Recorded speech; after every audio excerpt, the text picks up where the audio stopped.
Hello students, today we are going to discuss center of mass. First of all, let us see what is center of mass. Actually, all the systems, all the physical systems are associated with a certain fixed point within them which characterizes the whole motion of that system. That point is called center of mass. And at the center of mass, entire mass of the system can be assumed to be concentrated. And when the system moves or the body moves, then this point, that fixed point, that is center of mass, moves in such a way that the total force is acting on that same point. That point is called center of mass. Actually जितने भी systems होते हैं उनके अंदर एक ऐसा point होता है, जितने भी फिजिकल सिस्टम्स होते हैं वे एक ऐसा पॉइंट रखते हैं जिसपे जो बॉडी के टोटल मोशन को, बॉडी के मोशन को कैरेक्टराइज करता है, एक्सप्लेन करता है। और उस पॉइंट पे हम बॉडी का एंटायर मास एज्यूम कर सकते हैं कि वहीं पे कंसंट्रेटेड है। और जब बॉडी मूव करती है तो ऐसा लगता है जैसे बॉडी के ऊपर जो लग रहा है टोटल फोर्स वो बॉडी पे नहीं बल्कि उसी पॉइंट पे लग रहा है। ऐसे पॉइंट को हम सेंटर ऑफ मास कहते हैं। All the physical systems are associated with some fixed point which characterizes the whole motion of the body. This point is called center of mass. At center of mass, the whole mass, the entire mass of the system can be assumed to be concentrated. And this point moves as if the total force is acting on that very point, that point. इसे ही हम center of mass कहते हैं। Centre of मास को समझने के लिए मैं एक रॉड ले रहा हूं, या सपोज कर लीजिए कि ये डस्टर ही लिया है। ये डस्टर, इसको हमने ऐसे बनाया। अब जरा सोचिए, इसमें हमने कई सारी स्ट्रिप्स ली, इसका मास स्मॉल एम, इसका भी मास स्मॉल एम, इसका भी मास, ऐसे करके हमने ढेर सारी स्ट्रिप्स ली। अब आप देखेंगे हमने मान लिया कि इसमें n स्ट्रिप्स हैं, इसका वेट हो जाएगा mg, इसका भी वेट होगा mg, इसका भी वेट होगा mg, इसका भी वेट होगा mg। अब सवाल ये बनता है कि इसको बैलेंस करने के लिए, टोटल वेट तो n mg हो गया, बैलेंस करने के लिए क्या हम सभी स्ट्रिप्स पे ऐसे अंगुली लगा करके इसको बैलेंस करेंगे तब ये बैलेंस होगा? क्योंकि वेट तो नीचे लग रहा है तो हमको फोर्स ऊपर की तरफ लगाना होगा तभी तो बैलेंस होगा। ऐसा भी कर सकते हैं कि हम एक पॉइंट पे फोर्स अप्लाई करें और ये बैलेंस कर लें। एक पॉइंट पे, सिंगल पॉइंट पे अगर हम किसी एक पॉइंट पे फोर्स अप्लाई करके बैलेंस कर ले रहे हैं, सपोज कर लीजिए कि यहां पे आपने फोर्स अप्लाई किया, यानी आपने ऐसे फोर्स अप्लाई किया ऊपर की तरफ और ये रेस्ट में है। What it mean? ये रेस्ट में है, इसका मतलब इस पॉइंट पे टोटल वेट, टोटल मास, ये क्या हो जाएगा nmg। इसी पॉइंट पे हम एज्यूम कर रहे हैं कि यहां पे ये कंसंट्रेटेड। एक्चुअली ये पूरा मास नहीं होता, लेकिन अगर हम एक पॉइंट पे फोर्स अप्लाई करके इसको बैलेंस कर ले रहे हैं, इसका मतलब यहां पे जो सिस्टम है, जो बॉडी है, उसका टोटल मास हम एज्यूम कर सकते हैं कि इस पॉइंट पे कंसंट्रेटेड है। ऐसे पॉइंट को हम सेंटर ऑफ मास कह सकते हैं। यानी all the physical systems are associated with certain fixed point with in them which characterizes the whole motion of the body. Such points are called centre of mass. And at center of mass, the entire mass of the body can be assumed to be concentrated, and when the body moves, then this point moves as if the whole force is acting on that point. That is called center of mass. जो regular geometrical objects होते हैं उनका centre of mass centre पे होता है, लेकिन जो non regular geometrical objects होंगे उनका सेंटर पे नहीं होगा। चलिए हम लोग जो है centre of mass of two particle system discuss करते हैं। Centre of mass of two particle system, two particle system. Two particle system है, इसका सेंटर ऑफ मास हम डिस्कस करने वाले हैं।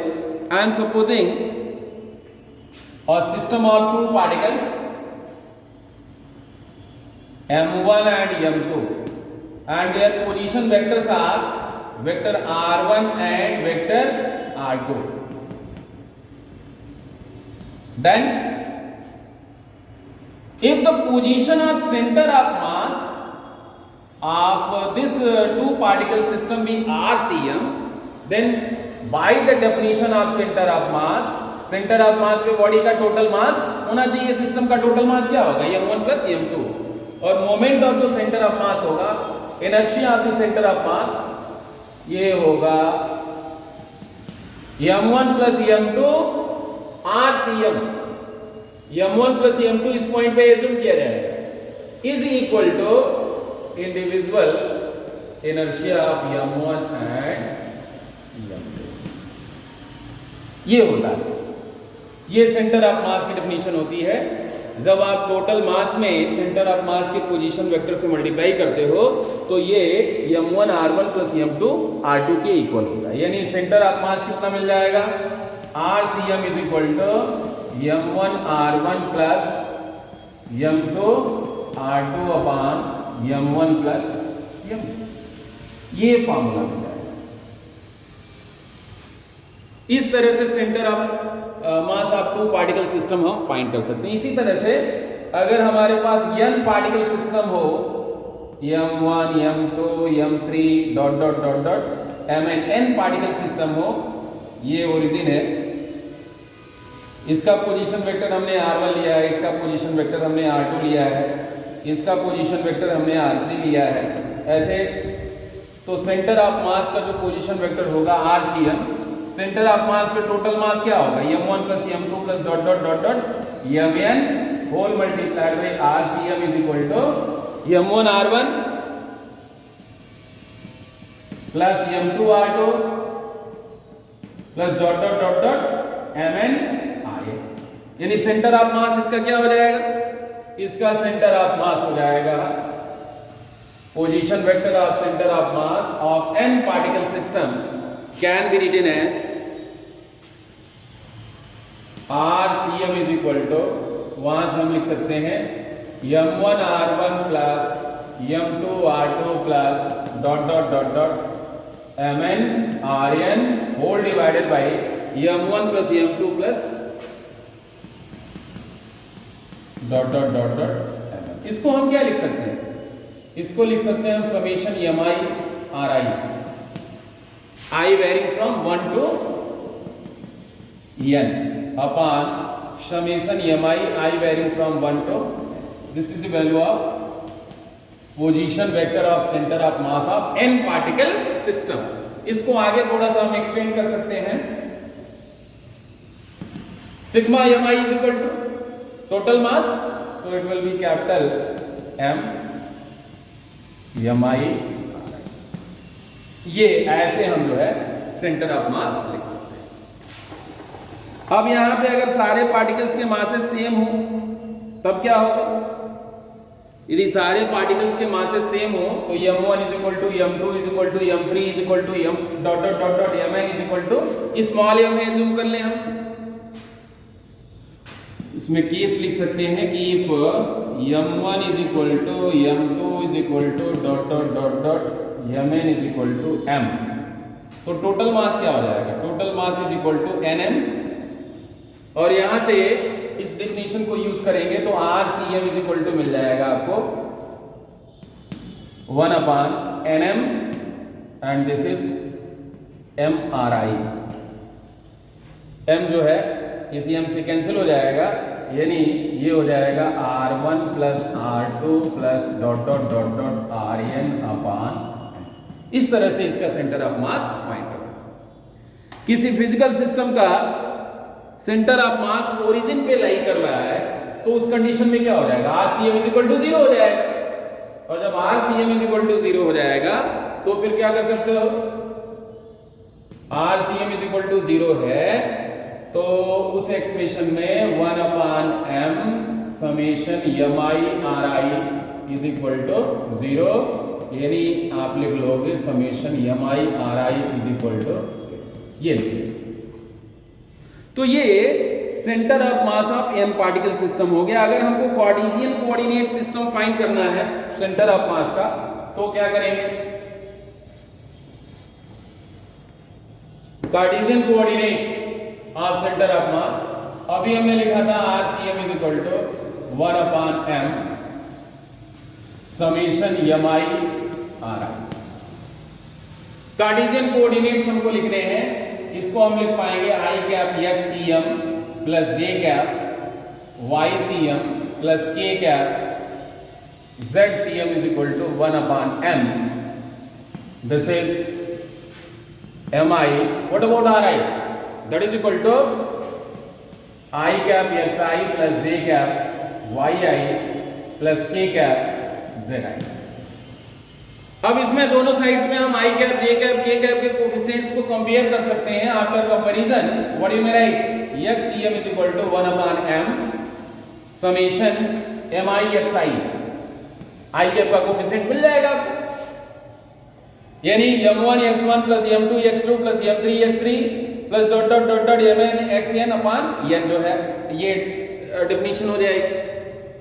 ycm इज इक्वल टू ये हो जाएगा 1/m mi yi, और zcm इज इक्वल टू क्या हो जाएगा 1/m mi z। तो ये centre of mass of n particle system हो जाएगा। इसी तरह से centre of mass rigid body का अगर हमको फाइंड करना है, रिजिड बॉडी का अगर हमें सेंटर ऑफ मास फाइंड करना है तो रिजिड बॉडी का जो सेंटर ऑफ मास होगा RCM is equal to 1/m integration RDM। इसमें हम लोग EXCM भी फाइंड कर लेंगे, EXCM is equal to 1/m integration XDM, YCM is equal to 1/m integration YDM, and ZCM is equal to 1/m integration Z। तो इस तरह से हम लोग फाइंड कर सकते हैं। इसको हमने किया कैसे है, जैसे आपने कोई रिजिड बॉडी ले ली, इसमें एक छोटा सा मास ले लिया dm, इसका पोजीशन वेक्टर हम वेक्टर r एज्यूम कर रहे हैं, तो इसका सेंटर ऑफ मास निकालने के लिए हमने ये फार्मूला यूज कर लिया है 1/m। ये m को इंटीग्रेशन dm भी लिख सकते हो, integration r dm upon integration dm, ऐसे भी लिख सकते हो, लेकिन ये standard formula. Now come to motion of centre of mass. Motion of center of mass. We know that the time rate of change of position is called velocity. तो position अगर centre of mass का मिला हुआ है, velocity find करना है तो आपको कुछ नहीं करना होगा, एक बार डिफरेंशिएशन करना होगा। Motion of centre of mass, motion of centre of centre of mass का मोशन फाइंड करने के लिए since RCM is equal to 1/m summation mi xi, ये है फार्मूला। एक बार डिफरेंशिएट कर देते हैं, drCM upon dt is equal to 1/m mi dxi upon dt, और dr/dt क्या होता है, वेलोसिटी होता है। तो velocity of centre of mass is equal to 1/m and this is mi di। ये velocity velocity of centre of mass के लिए एक्सप्रेशन हो जाएगा। इसको आप एक्सपेंड करोगे तो m1 v1 plus m2 v2 plus m3 v3 plus dot dot dot dot mn vn अपान m1 plus m2 plus m3 plus dot dot dot dot mn, ये मिल जाएगा। एक बार और डिफरेंशिएट कर ले रहे हैं तो dvcm अपान dt क्या हो जाएगा, एक्सेलरेशन हो जाएगा 1 upon m summation mi dvi upon dt, ये मिल जाएगा आपको। Acceleration of centre of mass is equal to 1 upon m and this is mi di, यानी आप इसको लिख सकते हो m acceleration of centre of mass is equal to m1 a1 plus m2 a2 plus dot dot dot dot dot dot mn an। m1 a1 क्या है, first particle पे लगने वाला फोर्स होगा, ये सेकेंड पार्टिकल यानी f1 plus f2 plus f3 plus dot dot dot dot fn, और ये हो जाएगा external force. External force is equal to total mass multiplied by acceleration of centre. यही सेंटर ऑफ मास की definition भी है। हमने बताया था कि जब बॉडी मूव करती है तो सेंटर ऑफ मास इस तरह से मूव करता है जैसे मानो टोटल फोर्स उसी पॉइंट पे लग रहा है और बॉडी का टोटल मास भी उसी पॉइंट पे एज्यूम किया गया था कि उसी पॉइंट पे कंसंट्रेटेड है। Then this is the motion of centre of mass. अब यहां पे एक बात हम सोच सकते हैं कि अगर किसी सिस्टम के ऊपर एक्सटर्नल फोर्स लग ही न रहा हो, यानी आइसोलेटेड सिस्टम हो, if there be no external forces acting on the system, then what will happen to the motion of center of mass? If F external is equal to 0, then what will happen? Then MACM is equal to 0, यानी acceleration जो है 0 हो जाएगा। और acceleration 0 तभी होता है जब या तो बॉडी रेस्ट में हो या उसका centre of mass constant velocity से, यानी इस केस में आइसोलेटेड सिस्टम के केस में सेंटर ऑफ मास जो होगा वो कांस्टेंट वेलोसिटी से मूव करेगा। That's all for today, thanks.